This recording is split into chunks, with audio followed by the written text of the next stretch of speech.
So finishing up on the West and the settlers, the area we're talking about in this last little bit is the Central Plains. It's the areas of like Texas, Oklahoma, Kansas, Nebraska. We've talked about this before.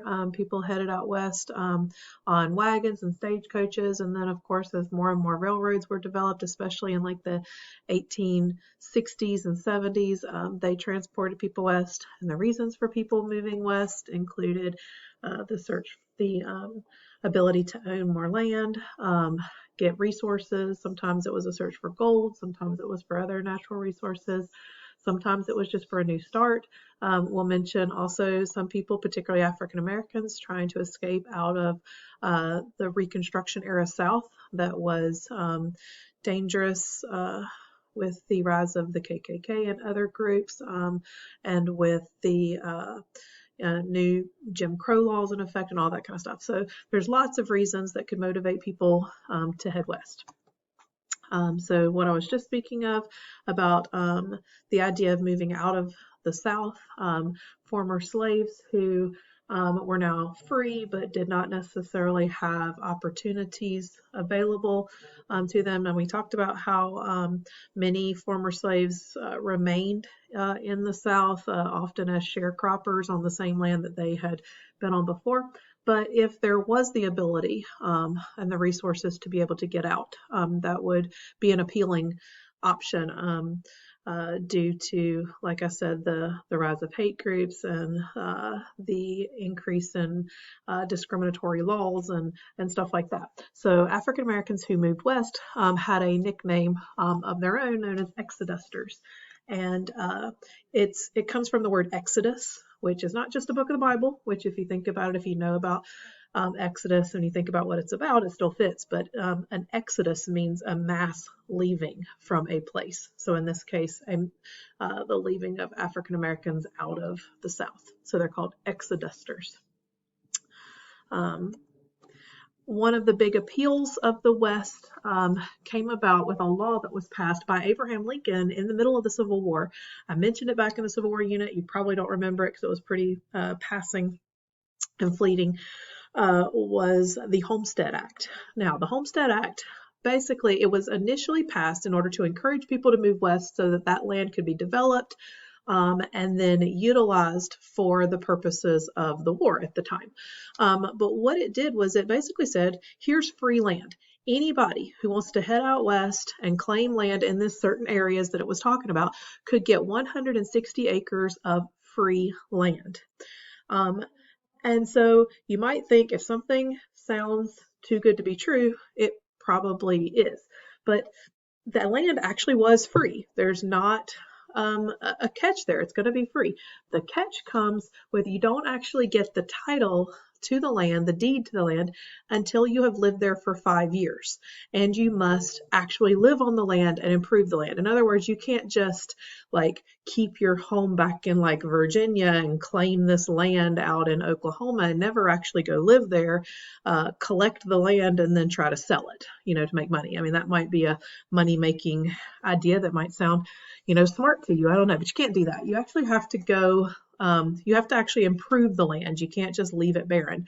So that could be digging wells, building buildings, irrigating, all kinds of stuff.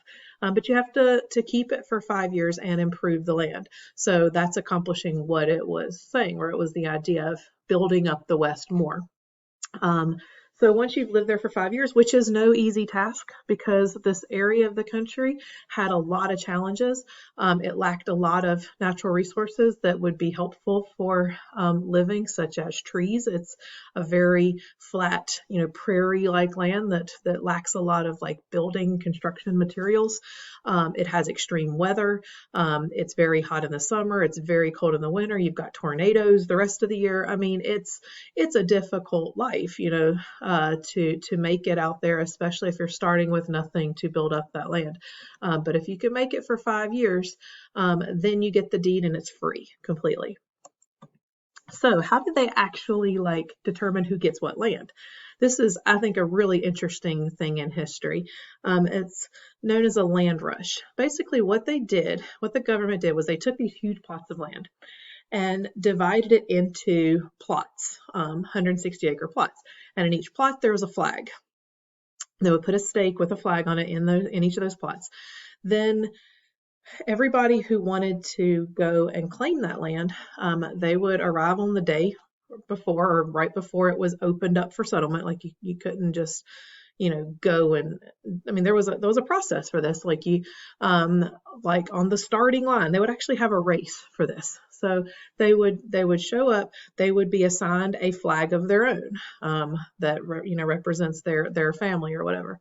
So then at a designated time of day, usually like 12 noon on this day or whatever, the land would be opened up for settlement. So people would line up along the line for the territory, and they would have like military, like people out there kind of regulating everything, and they would fire a cannon or shoot a gun or whatever, and that meant it's a free-for-all. You could rush onto the land with your flag, find the plot of land that you want, take out the flag from the plot and put your flag down, and that's your way of claiming the land. And so the first person to reach that plot and to stake their flag in the ground has earned that spot. There is a really, really, really good movie that portrays this really well. It's a movie from, I believe, 1992. I know that seems really old. It stars Tom Cruise and Nicole Kidman, and it's called Far and Away. And it's a long movie, and it's about Irish immigrants who have come to America and have faced a whole lot of struggle, and their ultimate goal is to have land of their own. And the two characters played by those two actors end up falling in love and all this stuff. And the movie's good, but it's kind of long. It's probably about 2.5 hours or so. But the last like 20 to 30 minutes is a depiction of the land rush, and it's been kind of praised for its depiction of it to be pretty accurate. So you can imagine there was probably some violence in here, people fighting over who got there first, who claimed that land first. But another thing, and by the way, the people who did this, they got the nickname boomers because it's like a boom of settlement. They are rushing onto land. They're called boomers.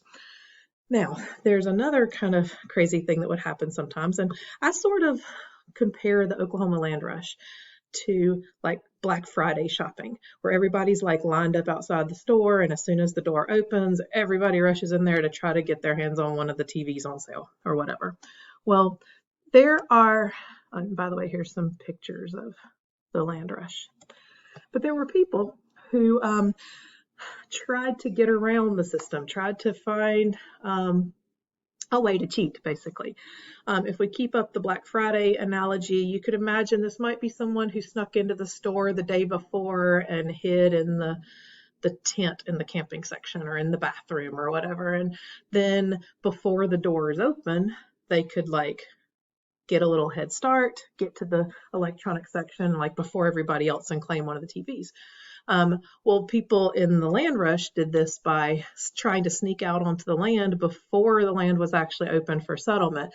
And they would try to sneak out there, and as everybody else is rushing for the land, they've been hidden maybe behind some like hill or bush or something, and then they like jump out and claim the land.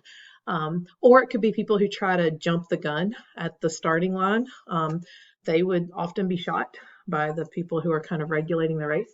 Some of the Sooners, if they were sneaky enough, they might have gotten away with it and claimed their land. But anyway, they're known as Sooners because they went onto the land too soon. They cheated, basically.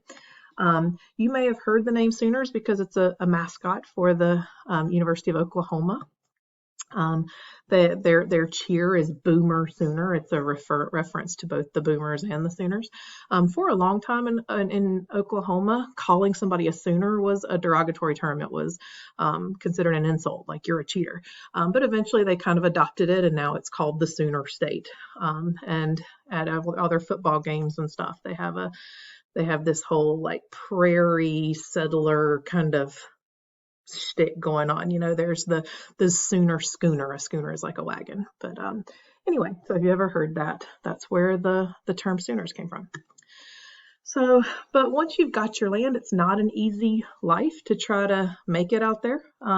There's a lack of resources, particularly trees to build homes. So sometimes if they're waiting on a shipment of timber from other parts of the country or, things like that, they might try to make do with creating a shelter with what they have. And that could be prairie turf, grass, dirt that they bake in the sun and dry, kind of creating clay brick type things. These are known as soddies because sod is dirt and grass that they, pack together and make a hill. Sometimes called a dugout if they actually dig it out of a hill, and that's what the picture kind of there looks like. Soddies would oftentimes have grass growing in the roof and very damp. It's not a pleasant experience, but that's what they make do with until they can try to get the stuff they need to build their permanent home.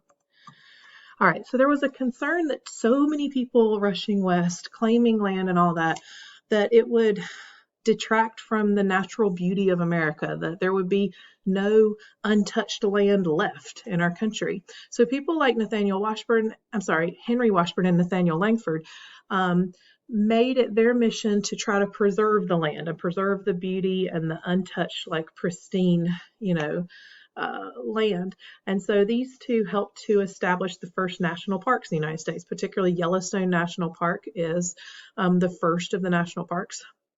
A lot of people go there. I've never been there, but it's on my list of places I would really like to see. Here's a picture from it. But Yellowstone National Park, the first national park, and it was an effort to begin the process of preserving and conserving our natural resources and our land away from just all, being built upon. Also, with more and more people being farmers, the two big professions of people that headed west were either ranchers, which are like the cowboys and the cattle, like people who raise cattle, or farmers. Well, because of this, there was a need to try to improve agricultural education and find out, learn the best farming techniques and all that kind of stuff. So the Morrill Land Grant Act was established to provide money to fund colleges, particularly for agricultural, technical, mechanical type education. The very first one was Michigan State. And Kansas State, as you can see, these are kind of Midwestern states. But there were also ones that are closer to home that maybe you recognize. There's Iowa State as well. North Carolina State was a land grant college. In fact, the UNC, go Heels, used to be the one school. North Carolina State was basically split off from UNC. They started off as the same, but they split off, and North Carolina State, as you probably know, the big things that they focus on there are things like agriculture, technical, engineering, types of majors. North Carolina A&T was also a land grant university, Texas A&M, and basically any school where you see A&M, A&T, those letters, it stands for agricultural, technical, mechanical things. So there's new agricultural techniques, irrigation methods, soil cultivation methods to try to get the most out of your soil and the best possible crop yields.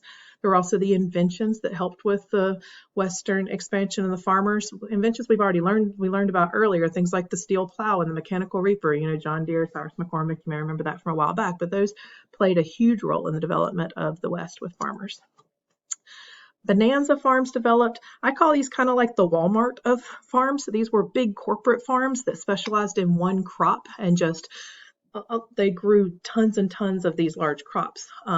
However, because they grew like one single crop and all of their resources were put into that one thing, a lot of times if there was a drought or if there was overworking of the land and they didn't do things quite well, it led to the destruction of their farm, and eventually they broke up into smaller farms. But Bonanza farms were around for a while. They were like company-owned mass corporate farms.